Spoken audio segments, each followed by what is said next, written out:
ఇది కొంచెం పాతకాలం నాటి నిజమైన కథ. తినడానికి కాసన్ని గింజలు దొరికితే అదే మహాభాగ్యం ఆ రోజుల్లో. ఏది దొరికితే అది తినేసి పడుకోవటం ప్రజలకు అలవాటైపోయింది. ఇక కరువు వచ్చిందంటే అంతే సంగతులు. దొంగతనాలు, దోపిడీలు సహజంగా మారిన రోజులవి. మంచితనం ఉన్నా కూడా కడుపు నింపుకునే మార్గం మాత్రం కనిపించేది కాదు. ఆకలి కేకలతో, ఒక పూట తిండితో కడుపు మార్చుకునేవారు చాలా మంది. చేతిలో బుక్కెడ అన్నం ఎవరైనా పెడితే వారిని దేవుళ్ళలా చూసే రోజులు. ఇలానే ఆకలికి తట్టుకోలేక దారి తప్పిన కొంతమంది యువకులు దొంగలుగా మారారు. రాత్రి 12 గంటల సమయం. ఓ 2 ఏళ్లలో దొరికిన కాడికి దోచుకున్నారు. ధనవంతుల ఇంట్లో దొంగతనం చేసి తెలివిగా తప్పించుకొని పరుగులు పెట్టారు. రాత్రి సమయంలో పరుగులు పెట్టిన ఆ దొంగలు అలసిపోయారు. ఉదయం నుంచి ఆ దొంగలు ఏమీ తినలేదు. కాస్త ఆకలి వేస్తూ ఉంది. తమ దగ్గరేమో కొంత డబ్బు, బంగారం ఉంది. వస్త్రాలు కూడా ఉన్నాయి. కానీ అవేవి కడుపు నింపవు. దీంతో ఓ దొంగకి ఓ మహిళ గుర్తొచ్చారు. మనం గాని ఆ ఇంటికి వెళితే తప్ప కడుపు నిండద్దు. మనం ఆకలిని తట్టుకోలేం. మన దగ్గర నగలున్నా కూడా తినడానికి తిండి గింజలు లేవు. రేపు కొనాలన్నా కూడా సమయం పడుతుంది. ఈ ఆకలితో చచ్చిపోతాం అనుకుని కుప్పకూలిపోయాడు. సరేనని ఆ మహిళ ఇంటికి అందరూ వెళ్ళారు. అప్పటికే రాత్రి 1 గంట దాటింది. ఇక లాభం లేదని ధైర్యంగా ఇంటి తలుపు కొట్టారు. కొద్దిసేపటి తర్వాత లోపల నుంచి ఓ మహిళ వచ్చింది. ఆ సమయంలో దొంగలు కూడా వస్తారని ఆమెకు బాగా తెలుసు. కానీ ఆకలి వేసి వస్తే పాపం ప్రాణాలు పోగొట్టుకుంటారని ధైర్యంగా వెళ్లి తలుపు తీసిందామె. ఎదురుగా 4 వ్యక్తులు కనిపించారు. దీనమైన మొహాలు పెట్టుకొని, అమ్మా ఆకలి అవుతుంది, మీరు కాస్త ముద్ద పెడతారని ఎంతో దూరం నుంచి వచ్చాం. మీరు తిండి పెడితే తప్ప మాకు ప్రాణాలు నిలబడవు. 2 రోజులు అవుతుంది సరిగ్గా తిని, కాస్త అన్నం పెట్టండమ్మా అన్నారు. ఆమె ఏమాత్రం చిరాకు పడలేదు సరికదా.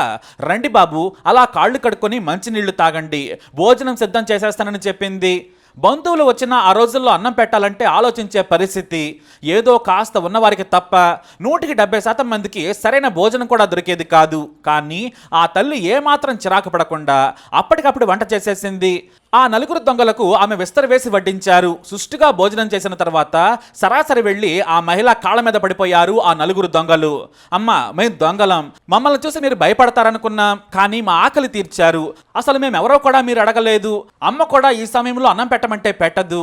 కానీ మీరు దేవతమ్మ, మేము దొంగతనం చేసి ఇదిగో ఈ డబ్బులు, నగలు తెచ్చాము, మేము తప్పు చేశామని ఆ తల్లి కాళ్ళ మీద పడ్డారు. అప్పుడు వెంటనే ఆమె, మీరు నా కాళ్ళు మొక్కద్దు, ఒక్క పూట కాస్త అన్నం పెట్టినందుకు మీరు నన్ను దేవతను చేయొద్దు. నేను ఆకలితో వచ్చిన వారిలో కూడా ఆ విష్ణుమూర్తిని చూస్తాను. ఆ దేవుడే మిమ్మల్ని నా దగ్గరకు ఇంత రాత్రి పంపాడు. మీరు చీకట్లో వెళ్ళొద్దు, ఉదయం వరకు ఉండి వెళ్ళమని చెప్పారామె. ఆ రోజు ఉదయం వెళ్ళి తాము దొంగతనం చేసిన ఆ ఇళ్లకు వెళ్ళి సొమ్మును తిరిగిచ్చేసి క్షమాపణలు అడిగారు. అంతేకాదు, కష్టపడి సంపాదించి వీలైతే 4కి సాయం చేయాలనుకుని మారిపోయారు. అలా అన్నం పెట్టడమే కాదు, సమాజంలో మంచిని కూడా పెంచారు ఆ తల్లి. ఆకలి మీద ఉన్నవారే కాదు, ఎవరైనా సరే ఆ మాతృమూర్తి ఇంటి ముందు నుంచి వెళుతుంటే చాలు, ఆకలి వేసిందంటే ఆ ఇంట్లోకి వెళ్ళిపోతారు. సృష్టిగా రుచికరమైన భోజనం చేసి పెడతారు ఆమె. ఇక డబ్బున్నవారు, పేదవారు అనే తేడా ఆ అమ్మాయి ఇంట్లో ఉండేది కాదు. అందరూ సమానమే. ఏదో అన్నం పెడుతున్నాంలే, సాయం చేస్తున్నాం కదా అని మామూలు భోజనం పెట్టేవారు కాదు. ఎంతో రుచికరమైన భోజనం వండి మరీ పెట్టేవారు. ఆ ఇంటి ముందు నుంచి యాత్రకు వెళ్లేవారు కూడా ఎవరికి ఆకలి వేసినా సరే అమ్మ అంటూ ఆ ఇంట్లోకి వెళ్ళిపోయేవారు. ఎవరిని కూడా కాదనేవారు కాదామె. ఇక ఆమె గొప్ప ధనవంతుల ఇంట్లో పుట్టింది. తాను ధనవంతరాలైనా కూడా తానే స్వయంగా వండేవారు, వడ్డించేవారు. చివరకు వారు తిన్న తర్వాత విస్తర కూడా ఆమె తీసేవారు. ఎందుకమ్మా మీరు మాకు అన్నం పెట్టారు, మేమే తీసుకుంటామనేవారు చాలా మంది. కానీ ఆమె అస్సలు ఒప్పుకునేవారు కాదు. అతిథికి సేవ అన్నం పెట్టడం మాత్రమే కాదు, విస్తర తీయడం కూడా. నేను అన్నం పెట్టి విస్తర తీయకుంటే నేను పెట్టే అన్నం ప్రేమతో పెట్టినట్టు కాదు. నేను మీ ఆకలి తీరుస్తున్నాను. ఆకలితో వచ్చిన వారు ఎవరైనా సరే అన్నం పెట్టమని అడిగితే ఆ శ్రీ మహావిష్ణువు వచ్చాడని, అందుకే నేను వారికి సేవ చేస్తున్నానని నేను భావిస్తానని చెప్పింది ఆమె. అలా అందరికీ అన్నం పెడుతూ అన్నపూర్ణం అయ్యారు ఆ తల్లి. అయితే ఆ మాతృమూర్తి సేవలు చుట్టుపక్కల మొత్తం తెలిసిపోయాయి. అందరూ ఆమెను దేవతలా కొలవడం మొదలుపెట్టారు. మహారాజులు, దొరలు ఆ తల్లిని పొగుడుతుంటే చూసి నిజమా ఆ తల్లి అంత గొప్పవారు అనుకునేవారు. చివరకు పిఠాపురం మహారాజు, మంత్రుల నుంచి ఇతర ప్రాంతాలకు చెందిన ధనవంతులు కూడా మారువేషాల్లో వచ్చి ఒక్కసారి ఆ మహాతల్లి చేతి భోజనం తినాలని వచ్చేవారు. ఆ తల్లి పెట్టిన అన్నం ముద్ద తిని అమృతంలా ఉందని కడుపారా తిని దండం పెట్టి వెళ్ళిపోయేవారు. అలా గొప్పగా అందరి కడుపు నింపి అన్నపూర్ణయ్యారు. అయితే ఓ రోజున తమ కలలో లక్ష్మీనరసింహస్వామి కనిపించడంతో ఎలాగైనా సరే స్వామివారిని చూసి రావాలి, ఆ స్వామివారే కలలోకి వచ్చారని వెంటనే బయలుదేరారు ఆ మహాతల్లి దంపతులు. పల్లకిలో కూర్చున్న వారు ప్రయాణం చేస్తూ ఉన్నారు. కాస్త అడవి ప్రాంతంలోకి వెళ్లారు. అంతర్వేది వెళ్ళడానికి ఇంకాస్త సమయం పట్టేలా ఉంది. కానీ పల్లకి మోస్తున్న వారంతా కూడా అలసిపోయారు. దీంతో విశ్రాంతి కోసం ఓ చోట ఆగారు. అయితే అప్పుడే అక్కడికి ఓ పెళ్లి బృందం వస్తోంది. ఆ బృందంలోని వారంతా ఆకలితో ఉన్నారు. చిన్నపిల్లలు కూడా ఆకలిని ఏడుస్తున్నారు. అప్పటికే 10 కిలోమీటర్లకు పైగా నడిచారు. అందులో నుంచి ఓ పెద్దావిడ మాటలు ఈ అన్నపూర్ణమ్మకు వినిపించాయి. మీరు కాస్త ఓపిక పట్టండి, అందరికీ అన్నం పెట్టే అమ్మ ఇక్కడ ఉందన్నారు. అక్కడికి వెళితే చక్కటి భోజనం దొరుకుతుంది. ఆ అమ్మ చేతి వంట తినాలన్నా కూడా పెట్టి పుట్టాలన్నారు ఆమె. ఆ మాట విన్న ఈ మాతృమూర్తి ఒక్కసారిగా ఉలిక్కిపడ్డారు. అయ్యో, నేను అక్కడ లేను కదా, నేను ఇక్కడ ఉన్నాను. మరి వాళ్ళు ఆకలితో నా ఇంటికి వస్తే ఎవరన్నం పెడతారు? పాపం ఎంత ఆకలితో ఉన్నారో ఏంటో, చిన్నపిల్లలు కూడా ఉన్నారని వెంటనే పల్లకిలో మళ్ళీ తన ఇంటికి వెళ్ళిపోయారు. అంటే తిరిగి వెళ్ళిపోయారు. దైవ దర్శనం మనసులోనే చేసుకున్నారు ఆ పెద్దావిడ. మరోసారి వస్తాను స్వామి అంటూ ఇంటికి వెళ్ళిపోయారు. వేగంగా వెళ్ళిపోయి వారు వచ్చే సమయానికి చక్కని భోజనం సిద్ధం చేసేశారు. పెళ్లివారు వచ్చి రాగానే ఆకలిగా ఉందమ్మా అని అడగక ముందే వచ్చి కూర్చోమని భోజనాలు పెట్టేసింది ఆ తల్లి. చివరికి ఇలా అన్నదానం చేసి చేసి ఆస్తులన్నీ కరిగిపోయాయి. ఎందుకంటే ఏళ్ల తరబడి ఉచితంగా భోజనం పెట్టారు. భర్త దొర, తన తల్లిగారు కూడా పెద్ద ధనవంతురాలు. కానీ కూర్చొని తింటే కొండైనా కరిగిపోతుందంటారు కదా, అలా ఆస్తులన్నీ కరిగిపోయాయి. ఇంటికి ఆకలితో వచ్చేవారు పెరిగిపోయారు తప్ప ఏమాత్రం తగ్గలేదు.